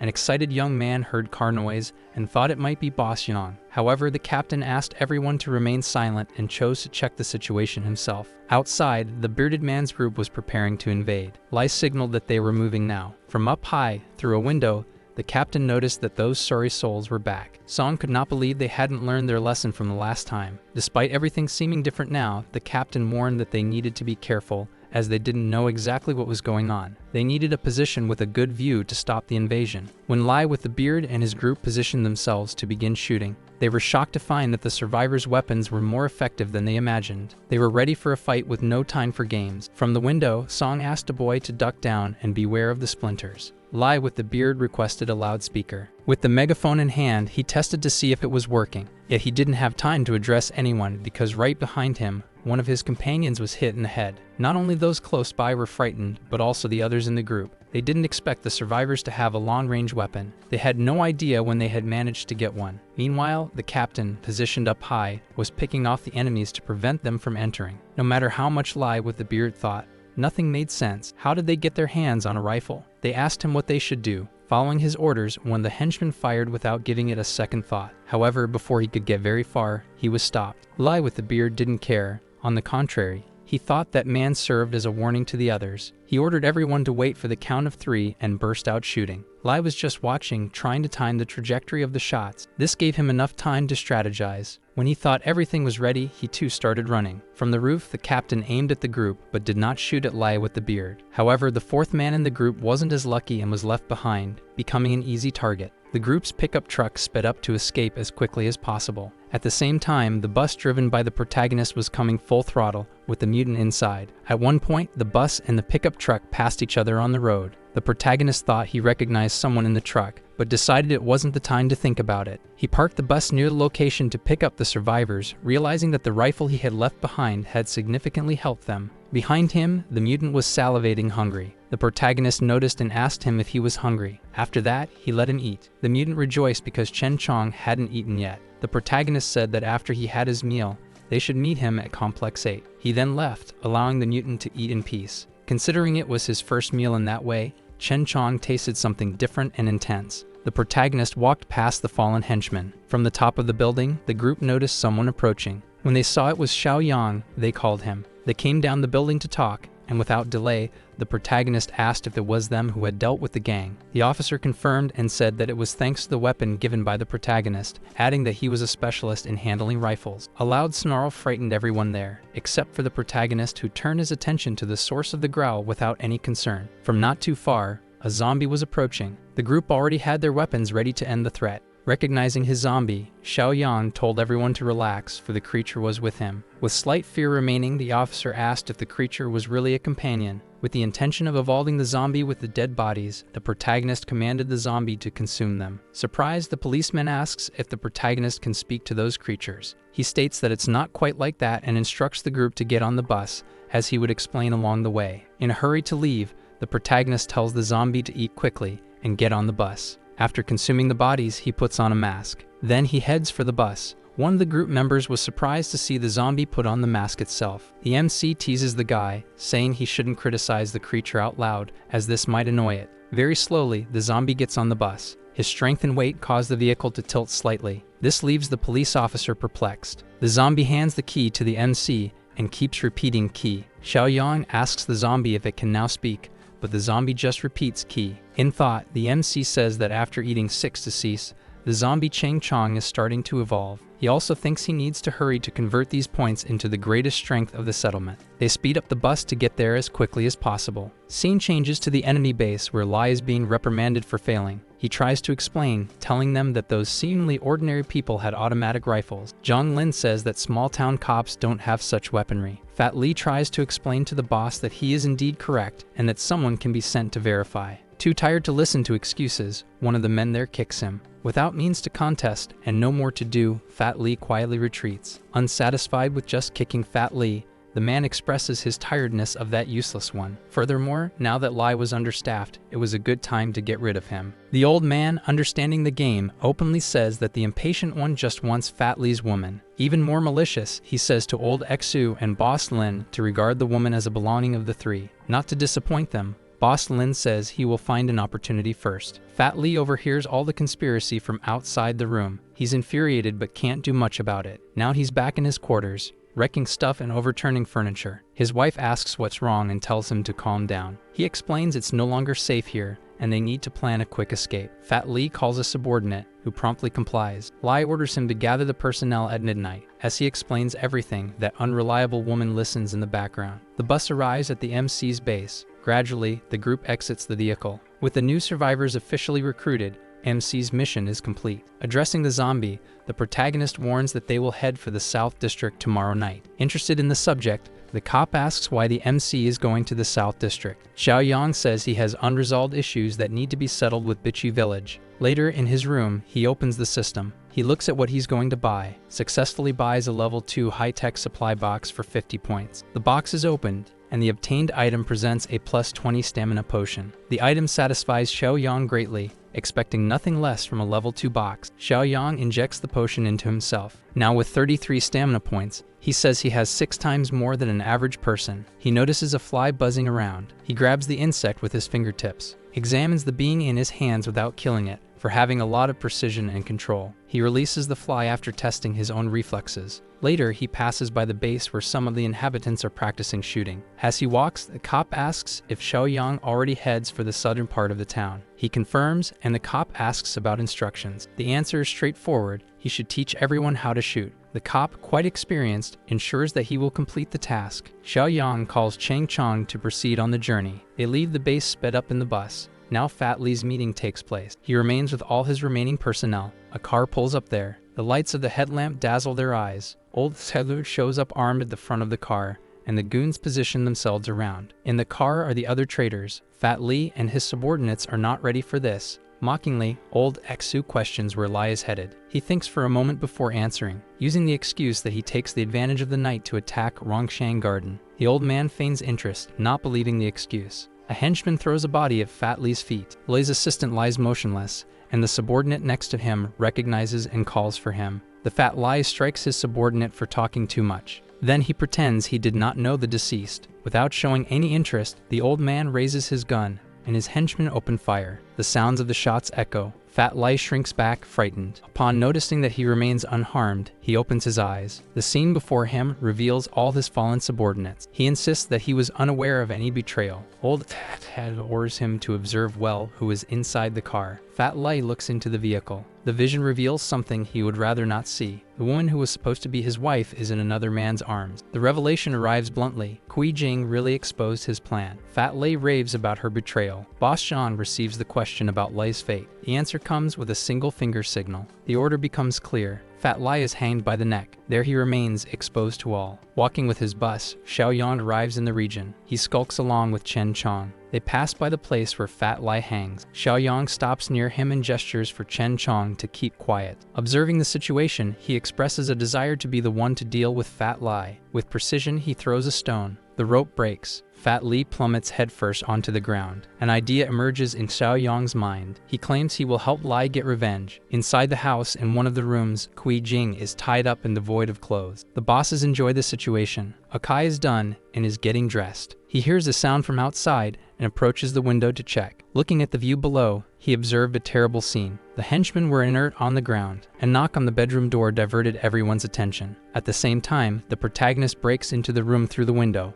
With a sharp object in hand, he presses the cold blade against the man's neck, who had no way to protect himself. The protagonist slides the cutting object across that frail neck, which ended up being torn. Akai collapsed on the floor, lifeless. With a quick throw, the protagonist launched the cutting object, which pierces Zhang Lin's throat, killing him instantly. The still naked body fell to the floor and remained there. Kui Jing asked what the protagonist was trying to do. Swift with mockery, Xiaoyong commented that she seemed to be having fun, and added that he was imagining what Fat Li's reaction would be when he sees her. She asked if he was referring to Lei Shuxiang, already anticipating what would happen next. The protagonist opened the door, and Fat Li, in an altered state, entered enraged. He lunged at the wretch, who was already crying. The shameless traitor begged the protagonist for forgiveness, but it was too late. While Fat Li devours her, the protagonist left the room, closing the door, leaving Kui Jing inside to be consumed. Outside the house, now with Chen Chong, the protagonist ordered the mutant to devour the fallen bodies around. He understood and went to fulfill the order. Feeling something around, the protagonist scanned the area. Using his hearing ability, he perceived something a little distant. In another corner there, inside a closed room, some people were crouched on the floor. A man, apparently a cook,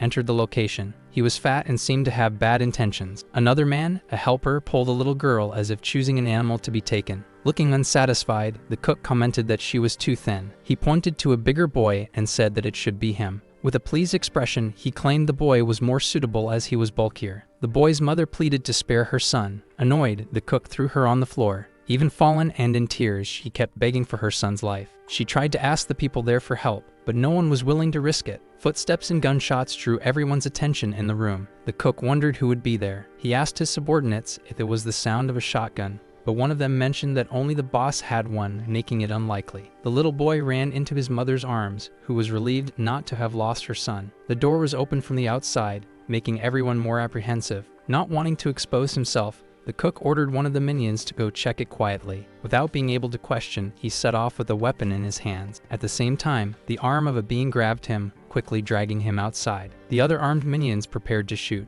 They fired at the door, walls, and windows, vainly trying to hit the agile silhouette outside. Chen Chong entered through one of the windows. He jumped on the cook. He firmly grabbed his head. Then he twisted it until it broke. As soon as he landed, he went after the others. They cried out for help, but it was futile. Chen Chong eliminated all of them. The innocent survivors questioned why the being had helped them. Pleased with Chen Chong's performance, the protagonist commented that he was impressive and agile. The being claimed to be elegant and skillful, but the simple act of speaking scared the survivors there. People there couldn't help but fear the zombie. The MC assures everyone that they will not be attacked. A little girl says that zombies are super monsters that attack what they see in front of them. He listens to the girl, unsurprised by the answer. Bending down to look the girl in the eyes, the MC asks if she had ever seen such a creature before. The girl's mother replies that they had seen zombies in the decoration market of the eastern city. Xiaoyong didn't expect the zombies to have overtaken that area so quickly, and also the appearance of rare mutants, he says, looking at Chen Chong. He explains that mutants have some levels of rationality and memory,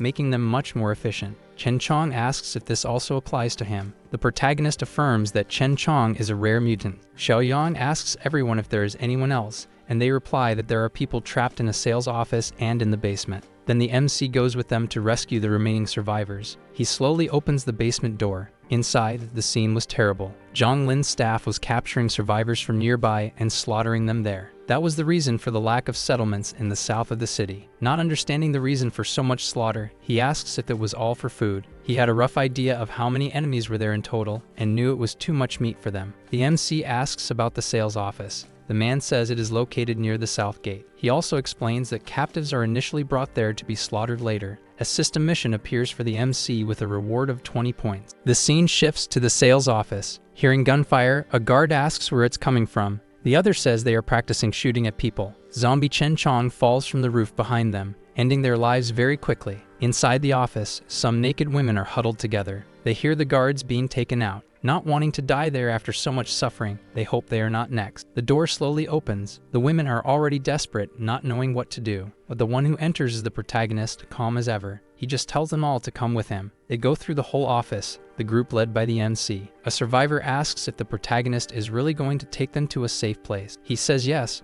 but everyone has to work and help in some way. The group is all excited and ready to contribute. Xiaoyong tells them not to waste time and follow him. He puts everyone on his bus, and they leave from there. They disembark from the bus outside the base. Meng Shanshan says to open the door, but Zhang Qi says that the MC didn't go straight in, so it's better to wait. The MC tells the survivors that this is the fortress, but he can't let them in yet. He says that they will stay in the outdoor cabins for now, protected by an iron fence. He adds that, over time, they will renovate the unfinished buildings and improve the conditions there. The next morning, the other gang members go to look for the people of Bigchi village, with cargo in a truck and other vehicles. In one of the cars, a woman is grumbling. She wonders what Zhang is up to. Already noticing that something around there isn't right, she goes into one of the rooms to check. What she sees irritates her. Zombified Zhang, Akai, and Fat Lai. They notice her enter the room. They attack her like beasts. She knocks Fat Lai to the floor with a punch and slices the other zombies without difficulty. She cleans the cutting object. One of her subordinates says that now that Zhang has passed away,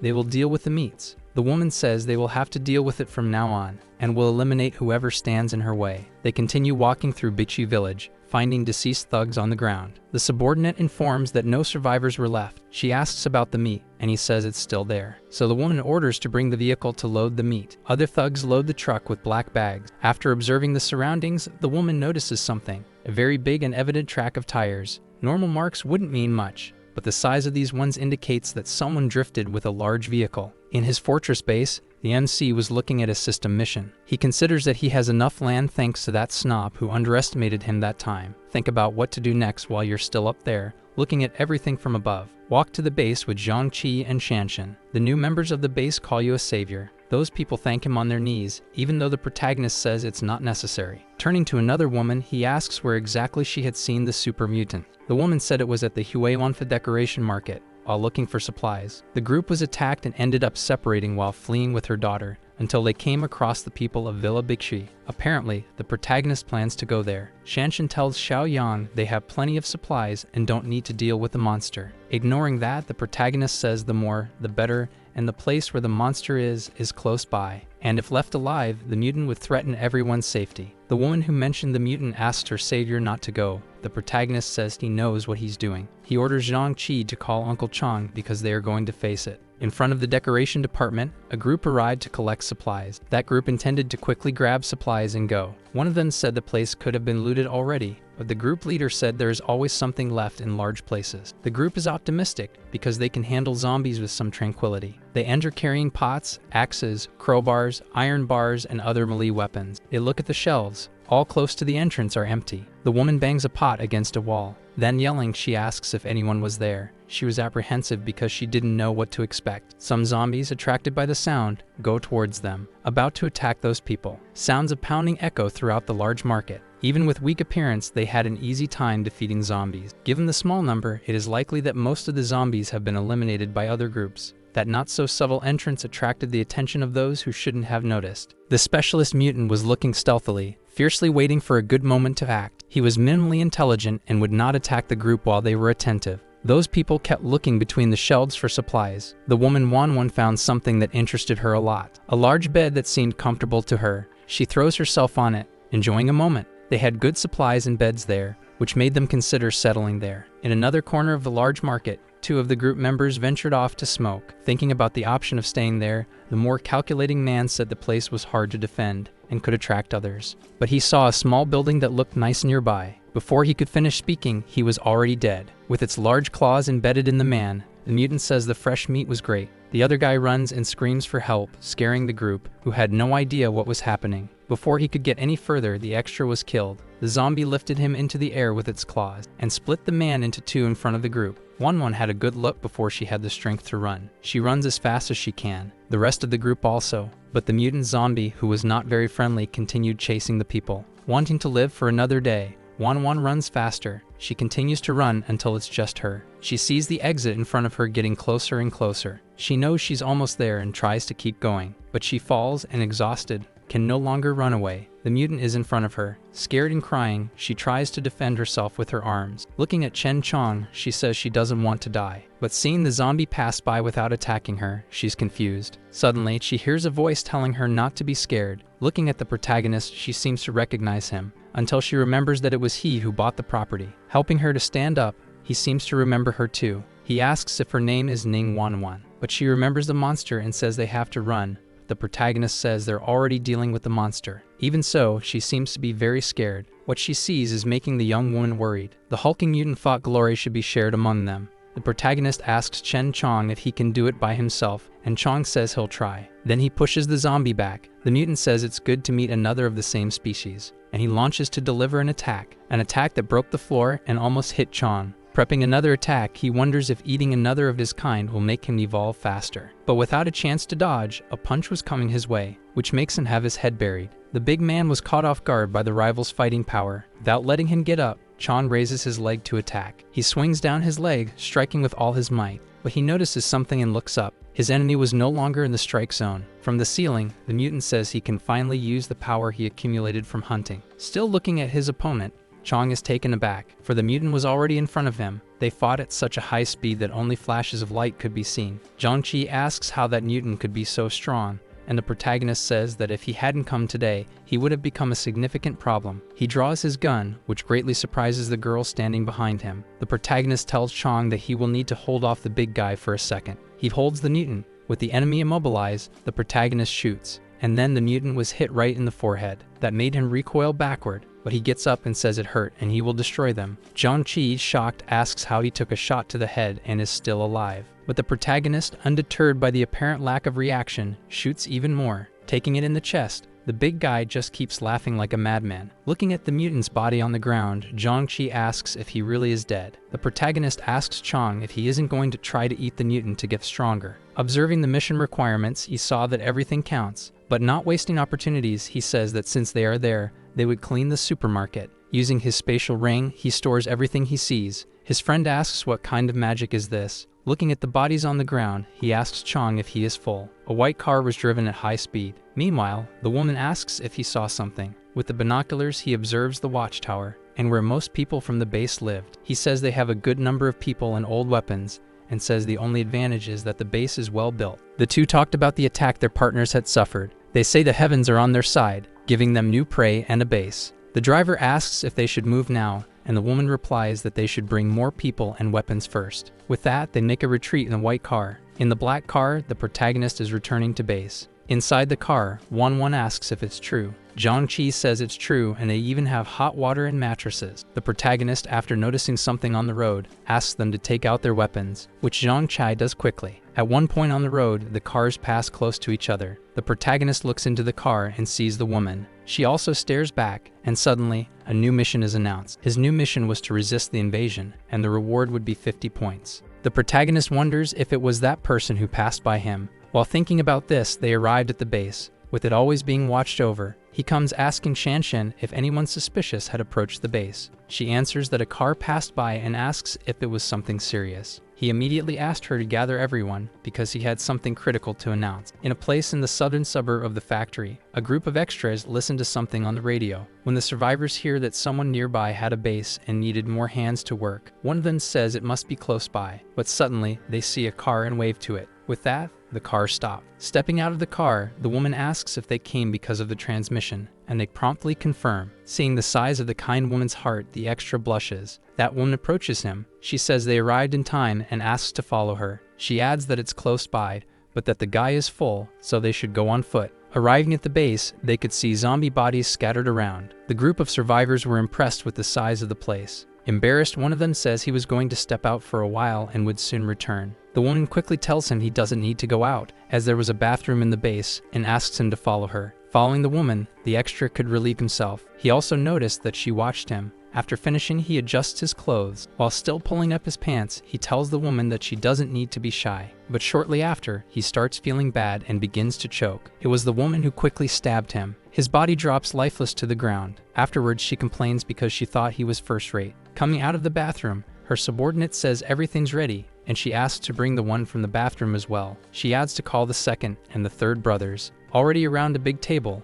there is the protagonist and his friends. The captain wanted to know who was after them, but the protagonist still didn't know. He tells Zhang Qi and Chong to come with him because they will clean a nearby building for refugees. Shanshan and Xiao Kai also offer to go together. The other two want to help. Being brave, the little boy wants to help the protagonist, which frightens his mother. The woman from the property agency felt obligated to offer help. The protagonist believes that place is no longer safe and they should relocate to protect the members. The chosen ones followed him to complete the plan. Already in front of the place, they were prepared. There were many zombies, and they all had to face the enemy. Some attacked even with fear. The MC asks everyone to check if they were injured, and soon everyone said they were unharmed. He says that in the coming days, they should wait for the attack and stay there. But everyone wanted to fight and contribute. Thinking about the strategy, he says that this was good. He tells them to clean out the place where they communicated via walkie-talkies and follow his orders. While the men load the truck in some cars, someone calls the woman, and she looks back. One of them asks how it went, and the other says they need special meat. He says the Bikushin base has been wiped out, and now they have to find their own food. Again, one of them asks who did this, and the other says that without meat, he will go crazy. The woman says she has a group with several members, and that tomorrow she will take the second brother and some men to finish them off. Inside his room, the MC says that there are still 46 points left, and that he's going to take a look at the system. Looking carefully at the boxes, he is surprised that there are 2 level 2 boxes. After buying the Skill Awakening box, he gains a new power to increase stats by 25%, but after it's done, he'll suffer weakness. Looking at the new ability, he is happy that he can now be 8 times stronger than a normal person, and says that he can't wait to use it. Elsewhere, they rushed out. Some cars and motorcycles. In the car, the subordinate asks Rue for orders, and she says to remind everyone of the strategy first to eliminate the refugees. And when number 2 is breaking the gate, they should provide cover and suppressive fire. Number 2 says he was hungry and that he was going to slaughter and eat. In a hurry, they were racing fast. In another place, from the top of a building, Captain Lai says the place is hidden, but the view is not so good. The MC says they weren't there for the view. Surprised, he asks why they are there then. The MC replies asking if he hadn't said that he worked as a sniper for a few years. He says it was only a few months, but he is immediately confronted with the question if he can shoot up to 200 meters. Beating his chest, he says not to insult him and that, if it's not too windy, he can shoot up to 500 meters. The MC says that's perfect, but was soon interrupted by someone saying the equipment was there. It was Zhang Qi complaining about the weight of the equipment. Upon hearing this, the MC decided to check the box. Shocked by the content, Captain Lai yelled that it was a Barrett. Looking in the boxes, he noticed everything was correct. The captain, upon looking at the content, heard the MC tell him that they only had 2 magazines in total. When the captain put his hand on the weapon, he was satisfied and said he understood. The protagonist, out of the corner of his eye, saw that his friend had arrived and warned him to stay alert as the enemy could attack. The beautiful Shenshin informs that she saw something unusual. With the captain positioned, he responds that he has already seen.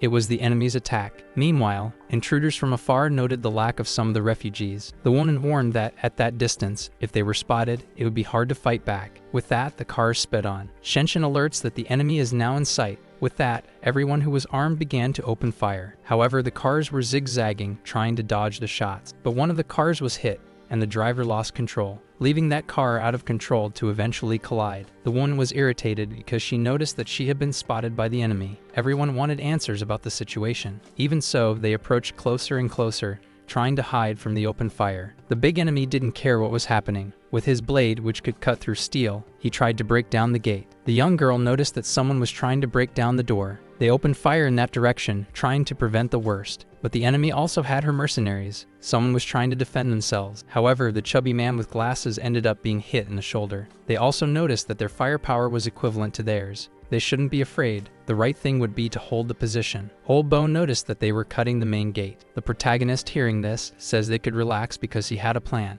With this, he opened a gate. Shortly after, he ran in one direction. The enemy was furious because she had already used half of her ammunition and nothing had happened. I wanted to know from the big guy if he had finished knocking down the gate, and he warned that it was almost done. Suddenly, a loud noise scared everyone. It was the gate that had been opened. The order was to support the gate and not let anyone in. The enemy, apparently annoyed with the sheep jumping on her face, wanted to know how they would react. Her orders were that everyone take cover behind the big guy. The huge man, looking like an animal, was almost managing to open the gate. The protagonist was talking to Captain Lei to stay alert and wait for his signal. Then he asked if he was seeing the big guy. The captain already had him in his sights, that immense man, a wild beast. Some members of the fort, when confronted with that creature, believed that he could be a human. He was entering through the gate, with the crowd using him as a shield. He was receiving shots aimed at him, as if they were nothing. It's not that the bullets were not hitting, they just lacked the capacity to pierce his skin. Moreover, it was observed that he had very high regenerative power. The enemy thought they were scared,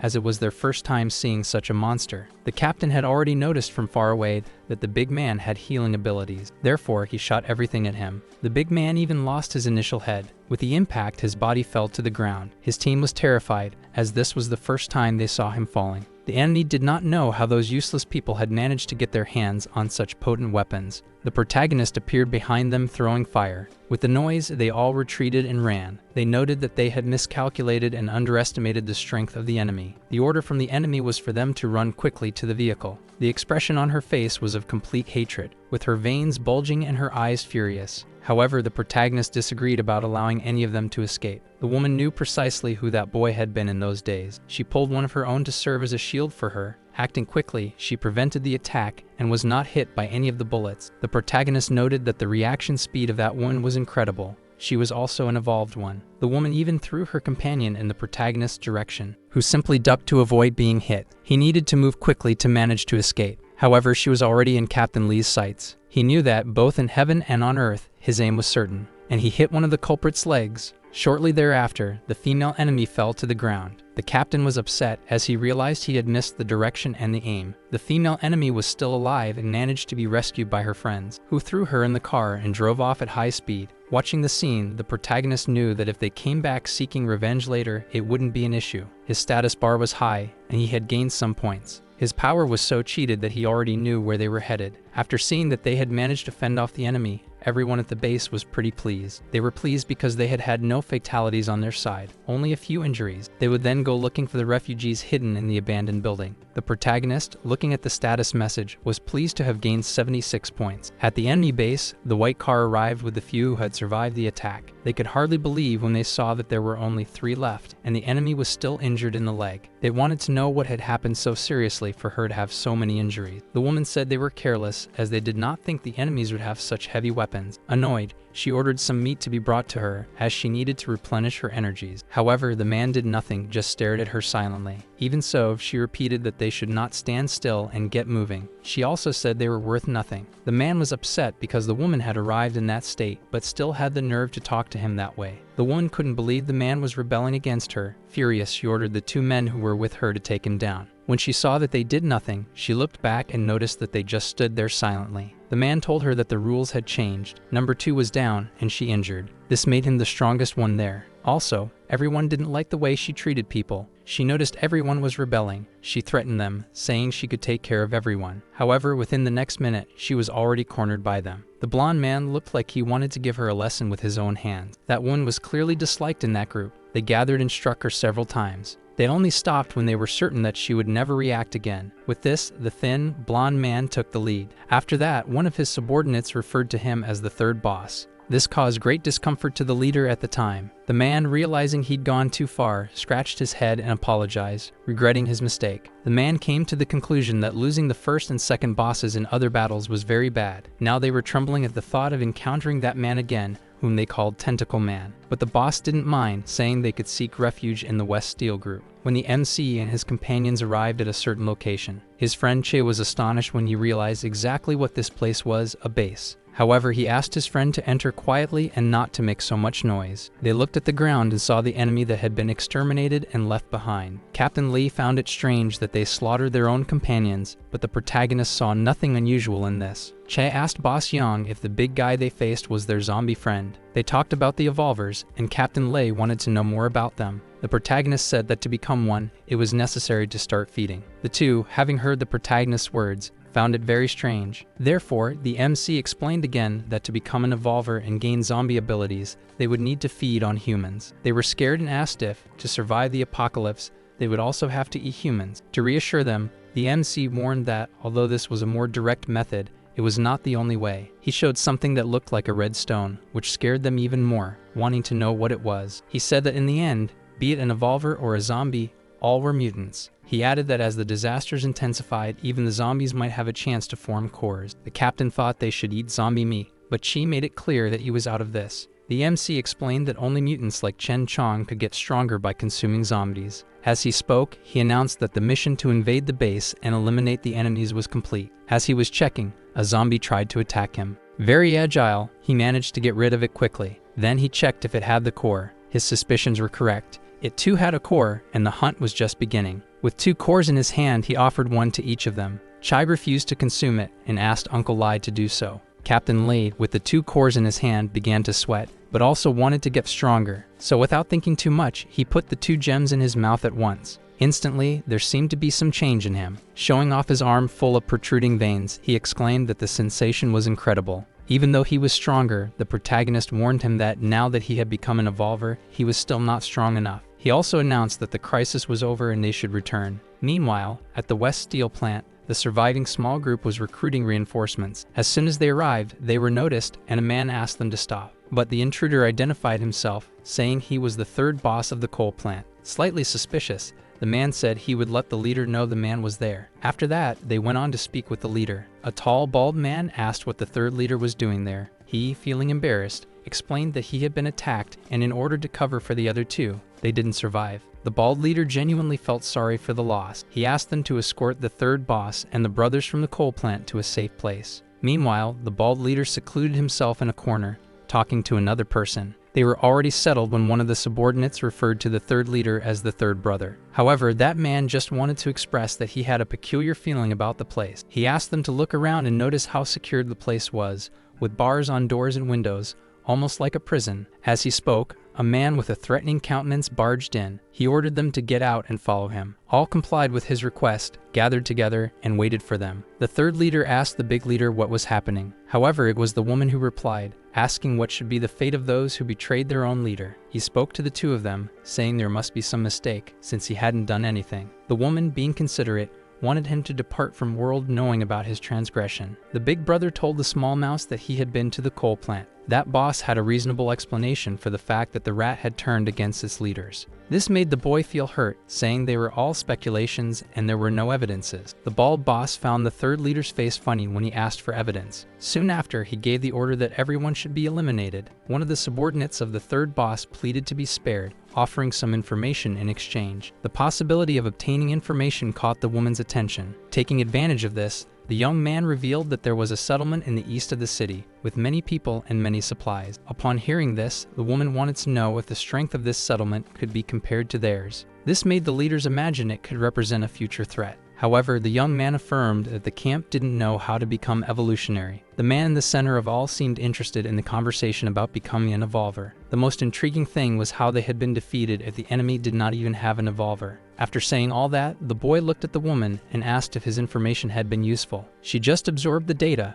but the order to eliminate them was still ongoing. Therefore, they did not understand how they could be executed even after giving information. After a few seconds of noise, the base calmed down. The 2 bosses agreed that a threat of that level should be contained. With this, they asked for a group to collect more information. Meanwhile, somewhere else, the protagonist was grinning from ear to ear for winning 126 points. Looking at that system screen made him very interested, as he had won some supplies. He kept watching the system store for some time, but was interrupted by someone knocking on the door. It was Shanshan, who was saying they had captured a suspicious person. The protagonist, with a serious look, warned the young woman he would check it personally. The threat was a man who had been captured by Captain Lee and Brother Chi. When he arrived at the man, he asked what he was looking for. The man tried to explain himself and asked if the young man in front of him was the leader. The protagonist himself confirmed that he was and introduced himself, saying his name to the stranger. The man, trying to show satisfaction, also introduced himself, revealed his name, and said that he came from the metal factory. The staff at the base did not seem very pleased with this intruder. Seeing Uncle Song's reaction, the protagonist asked if it was his location that the man had described. Then the protagonist asked the man what he was doing there since he came from so far. He paused to hear the explanation, but the man just said that times were chaotic. Seeing that the justification did not stick, The man added that his leader had asked to look for survivors.